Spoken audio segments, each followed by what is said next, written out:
नमस्कार दोस्तों, मैं आपका मित्र सर्वमित्र और द मसला में मसला यह है कि आपको एक लाइन याद होगी, देश नहीं बिकने दूंगा। और ये लाइन किन्होंने बोली थी ये भी आपको याद होगा। हमारे देश के प्रधानमंत्री साहब ने ये लाइन बोली थी। लेकिन आज बजट पेश किया गया और उस बजट में जो मोटी बातें निकलकर सामने आ रही हैं, हालांकि बजट को समझने में कई दिन लग जाते हैं और बहुत सारे लोगों को तो पता ही नहीं चलता कि बजट में इस बार क्या है, क्या सही, क्या गलत, क्या फायदे में है, क्या नुकसान में है।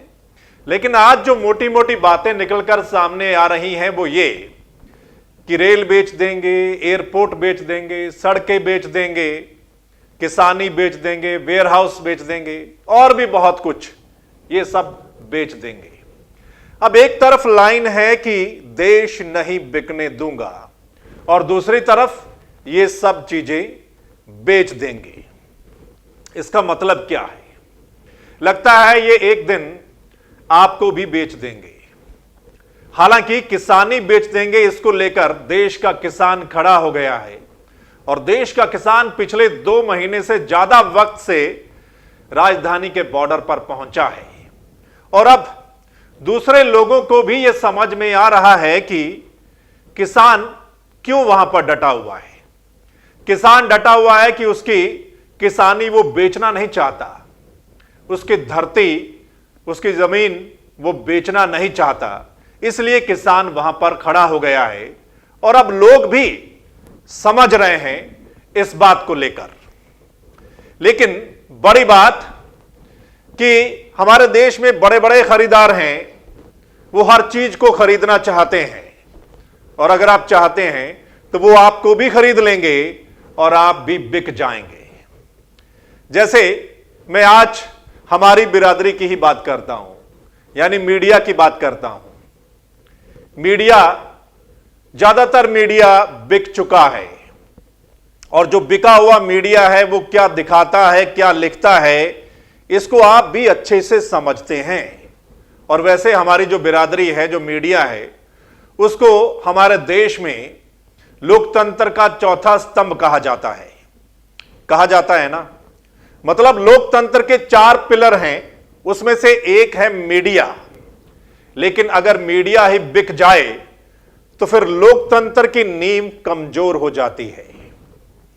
हालांकि हम हमारे देश को दुनिया का सबसे बड़ा लोकतंत्र बताते हैं, अमेरिका से भी बड़ा लोकतंत्र हम बताते हैं कि इंडिया, भारत सबसे बड़ा लोकतंत्र है पूरी दुनिया में। लेकिन अगर अमेरिका की बात करें तो अमेरिका में जो हमारी बिरादरी है, जो मीडिया है, वो वहां के राष्ट्रपति से जब इंटरव्यू करता है तो आंख में आंख मिलाकर बात करता है। लेकिन हमारे यहां पर जब देश के प्रधानमंत्री का अगर किसी को इंटरव्यू करने का मौका मिल जाता है तो क्या वो आंख में आंख मिलाकर बात करता है? ये आप अच्छे से समझते हैं। फिर भी हम कहते हैं कि हमारे देश में हम मतलब सबसे बड़ा लोकतंत्र है। लेकिन अगर मीडिया ही बिक जाए तो लोकतंत्र जो है वो खतरे में आ जाता है। इसको आप जान लीजिए।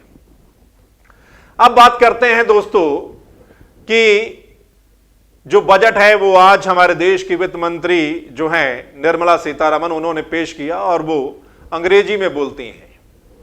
और आपको ये भी पता है कि हमारे देश की राष्ट्रभाषा हिंदी है और हमारे देश में जो ज्यादा लोग हैं, पॉपुलेशन है, वो हिंदी को ही समझती है अंग्रेजी की बजाय। तो फिर अंग्रेजी में क्यों बोला जाता है या बजट अंग्रेजी में क्यों? क्या लोगों को समझ में ना आए? और हमारे देश में जो नेता लोग हैं ना, जो विधानसभा में, लोकसभा में, राज्यसभा में अंग्रेजी में बोलते हैं, फड़फड़ाते हैं, मुझे तो बिल्कुल अच्छे नहीं लगते। आप भी बताइएगा जरूर।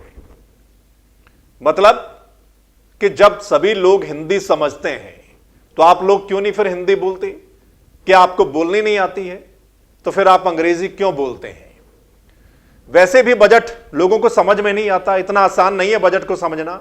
और फिर ऊपर से अगर अंग्रेजी में बजट पेश किया जाए तो फिर आप समझिए कैसे समझेंगे। हालांकि बाद में फिर व्याख्या करते रहिए, उस पर डिबेट चलती है, क्या सही, क्या सस्ता, क्या महंगा, ये सब चीजें जो है वो चलती रहती हैं।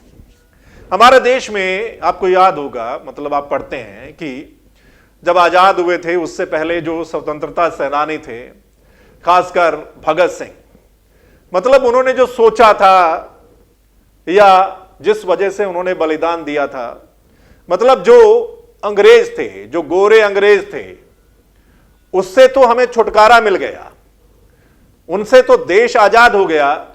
लेकिन अभी भी लगता है कि हमारे देश में कुछ काले अंग्रेज हैं, काले अंग्रेज हैं, मतलब उनको समझना इतना आसान जो है वो नहीं है। सो दोस्तों, इस बजट पर आपको क्या लगता है? मतलब एक तरफ जो हमने लाइन बताई है कि देश नहीं बिकने दूंगा, और दूसरी तरफ जो मोटा मोटा निकलकर सामने आ रहा है कि तमाम बड़ी चीजें जो हैं वो बेच देंगे। एक तरफ हमारे पीएम साहब कहते हैं कि आत्मनिर्भर बनो, मतलब हमें आत्मनिर्भर बनना चाहिए, हमारे देश को भी आत्मनिर्भर बनना चाहिए। लेकिन दूसरी तरफ हम जो बड़े बड़े संस्थान हैं वो सब बेच देंगे, तो फिर आत्मनिर्भर कैसे बनेंगे? इस बात को अगर आप समझते हैं तो आप भी कमेंट करके हमें बताना कि आप इस बात को लेकर क्या सोचते हैं, क्या समझते हैं। आप जरूर कमेंट करके बतलाना इस विषय पर। और अगर आपको यह मसला अच्छा लगा है तो इस मसले को आप शेयर भी कर देना, मतलब इस वीडियो को आपने शेयर भी कर देना ग्रुप्स में अपने दोस्तों के साथ। और अगर आप चाहते हैं कि किसान आंदोलन से जुड़ी कोई भी बड़ी अपडेट या और दूसरा कोई बड़ा मसला जो है वो आप तक पहुंचे, तो फिर इस चैनल यानी द मसला को आप लाइक, सब्सक्राइब, फॉलो जरूर कर लीजिएगा। यूट्यूब पर देख रहे हैं तो यूट्यूब को सब्सक्राइब करना है, साथ में बेल दिखाई दे रही होगी छोटी सी, उसको जरूर दबा देना है। और अगर आप फेसबुक पेज पर देख रहे हैं तो फेसबुक पेज पर लाइक, फॉलो जरूर करना है, ताकि जो हमारा अगला मसला होगा वो आप तक पहुंच जाए। धन्यवाद, नमस्कार।